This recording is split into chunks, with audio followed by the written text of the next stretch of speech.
प्रधानमंत्री की डिग्री का मामला जब से सामने आया है, पूरी की पूरी भारतीय जनता पार्टी बौखला गई है। सारे मंत्री, सारे प्रवक्ता, सारी की सारी भारतीय जनता पार्टी अपने प्रधानमंत्री के फर्जी डिग्री को सही साबित करने में जुट गई है। और मैं इसको फर्जी डिग्री क्यों कह रहा हूं? इसलिए कह रहा हूं कि प्रधानमंत्री जी ने जो डिग्री सार्वजनिक की है,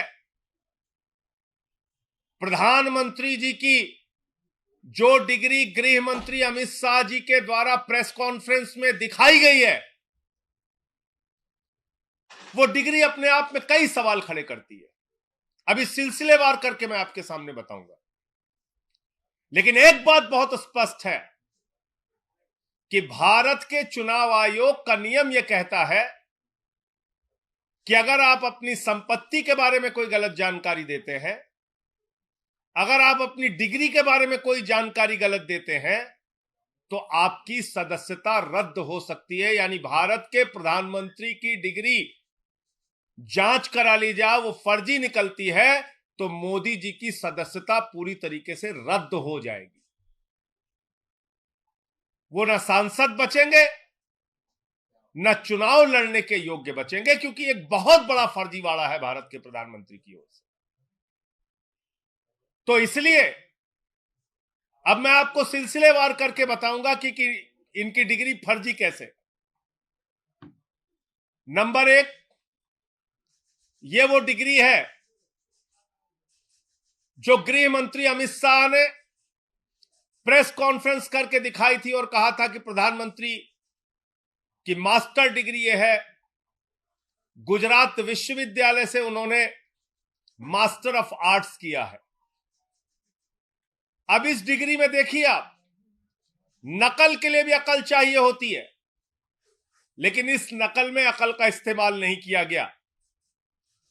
यहां पर यूनिवर्सिटी लिखा हुआ है और यूनिवर्सिटी की स्पेलिंग में विक्ट्री का वी जो आता है, उसके इस्तेमाल की जगह बैट का भी इस्तेमाल किया गया है। यह हो गया यूनिवर्सिटी। तो हमारे मोदी जी यूनिवर्सिटी से पढ़ाई किए हुए हैं और इसी सर्टिफिकेट में एक जगह और यूनिवर्सिटी लिखा हुआ है, नीचे उसकी अंग्रेजी ठीक लिखी हुई है। यहां बी आ गया, यहां पे विक्ट्री का वी आ गया। ये देखिए आप, इसी सर्टिफिकेट की बात कर रहा हूं जो गृह मंत्री जी ने दिखाई। दूसरा, मास्टर ऑफ आर्ट्स जिस फॉन्ट के अंदर लिखा गया है, जिस फॉन्ट में, यानी कि जिस लिपि शैली में मास्टर ऑफ आर्ट्स लिखा गया है, इस लिपि शैली की शुरुआत 1992 में हुई है। यह फॉन्ट, यह लिपि शैली, मास्टर ऑफ आर्ट्स जिसमें लिखा गया है, यह लिपि शैली आई है, यह फॉन्ट आया है 1992 में। और प्रधानमंत्री जी का क्या दावा है कि उन्होंने 1983 में ही एमए पास कर लिया था। यह है दूसरा सवाल। अब तीसरा सवाल और सबसे बड़ा सवाल यह है प्रधानमंत्री जी का। मैं स्कूली शिक्षा गांव में किया और जैसा मैडम बता रही थी ना कि अपनी शिक्षा के कारण आदमी आगे नहीं बढ़ता, तो मेरी शिक्षा ही नहीं हुई। तो ये प्रधानमंत्री जी का वक्तव्य है, मेरा नहीं, माफ कीजिएगा। यह किसका वक्तव्य है? भारत के प्रधानमंत्री आदरणीय नरेंद्र मोदी जी का वक्तव्य है, मुख्यमंत्री गुजरात बनने के बाद। आज मेरा सिर्फ एक सवाल है मीडिया के माध्यम से, और भारतीय जनता पार्टी के किसी भी नेता में अगर साहस और हिम्मत है तो जाकर प्रधानमंत्री जी से इस सवाल का जवाब पूछ के बता दीजिए। सवाल क्या है? 79 में और 78 में अगर बैचलर डिग्री दिल्ली विश्वविद्यालय से प्रधानमंत्री ने कर ली, 1983 में मास्टर ऑफ आर्ट्स की डिग्री गुजरात विश्वविद्यालय से कर ली।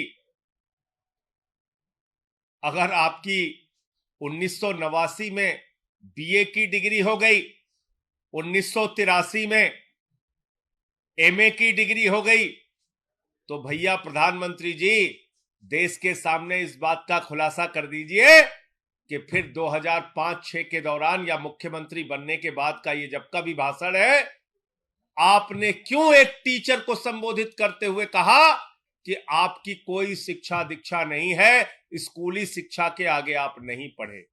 ये तो आपका बयान है, मेरा बयान नहीं है। ये बयान तो आपने दिया है प्रधानमंत्री जी, ये बयान आपका है, मेरा बयान नहीं है। मैं स्कूली शिक्षा गांव में किया, और जैसा मैडम बता रही थी ना कि अपनी शिक्षा के कारण आदमी आगे नहीं बढ़ता, तो मेरी शिक्षा ही नहीं हुई। मेरी शिक्षा ही नहीं हुई, ये नरेंद्र मोदी जी गुजरात के मुख्यमंत्री बनने के बाद कह रहे हैं एक टीचर को संबोधित करते हुए। तो भैया जब आपने 79 में बीए कर लिया, 83 में एमए कर लिया, फिर 2005-6 में आप क्यों झूठ बोल रहे हैं? इसका मतलब ये सच बोल रहे थे मुख्यमंत्री रहते हुए, जो उन्होंने कहा वो सच था, वो सच था। उसके पहले के जो उनके डिग्री के खुलासे हैं वो झूठे हैं, गलत हैं। और इसी तरीके से उन्होंने यूनिवर्सिटी से पढ़ाई की है, इंटायर पॉलिटिकल साइंस में यूनिवर्सिटी से पढ़ के आए मोदी जी। तो इसलिए गुजरात हाई कोर्ट का जो फैसला आया वो अपने आप में बड़ा ही चौंकाने वाला है, हास्यास्पद है कि सीआईसी ने ऑर्डर दिया था डिग्री दिखाने के लिए, गुजरात का विश्वविद्यालय गया हाई कोर्ट में कि डिग्री ना दिखाई जाए, और गुजरात के हाई कोर्ट ने जुर्माना कर दिया अरविंद केजरीवाल जी के ऊपर, जिसका कोई लेना देना नहीं। वो गए भी नहीं अपील में। तो इसका मतलब दाल में काला नहीं, पूरी की पूरी दाल काली है। और नकल के लिए भी अकल चाहिए, उस अकल का भी इस्तेमाल यह डिग्री दिखाते समय नहीं किया गया है। और बीजेपी की सारी लीडरशिप और स्वयं प्रधानमंत्री जी जवाब दें कि 79 में अगर आपने बीए किया, 83 में आपने एमए किया, तो 2005-6 में आपने क्यों कहा कि आपने कोई शिक्षा स्कूली शिक्षा के बाद नहीं की है? अर्थात या तो आपकी डिग्री फर्जी है या आपका बयान झूठा है, दो में से एक ही बात हो सकती है। देखिए, भ्रष्टाचार के मामले में क्या बोला जाए? भ्रष्टाचार तो मोदी जी के साथ आसमान में घूम रहा है। इस भ्रष्टाचार का जवाब कौन देगा? ये भ्रष्टाचार जो आसमान में घूम रहा है, अडानी वाला, जिसमें आराम से लेटे हुए हैं मोदी जी, कह रहे हैं लूट ले बेटा लूट ले, सारा हिंदुस्तान लूट ले। देखिए आप, ये तस्वीर भूल गए आप? ये अडानी की तस्वीर है। अपनी राजनीतिक सत्ता को बचाने के लिए नरेंद्र मोदी जी ने अडानी के माध्यम से अपनी आर्थिक सत्ता खड़ी की, और एक ही व्यक्ति को कोयला दे दिया, गैस दे दिया, बिजली दे दिया, पानी दे दिया, सड़क दे दिया, स्टील दे दिया, सीमेंट दे दिया, सीपोर्ट दे दिया, एयरपोर्ट दे दिया, आकाश से पाताल तक सब कुछ दे दिया, 2.5 लाख करोड़ का कर्जा दे दिया, 86,000 करोड़ का कर्जा माफ कर दिया। और उस अडानी ने क्या किया? 38 फर्जी कंपनियां दुनिया के तमाम देशों में अपने भाई के साथ मिलकर खोली। अकेले एक पते पे 6 कंपनी खोलकर मॉरिशस से 42,000 करोड़ रुपए अडानी की कंपनी में लगाया गया। ऐसे लाखों करोड़ रुपए का घोटाला और भ्रष्टाचार और काला धन अडानी की कंपनी में लगा है, जिसके हवाई जहाज में बैठकर भारत के प्रधानमंत्री घूमते हैं।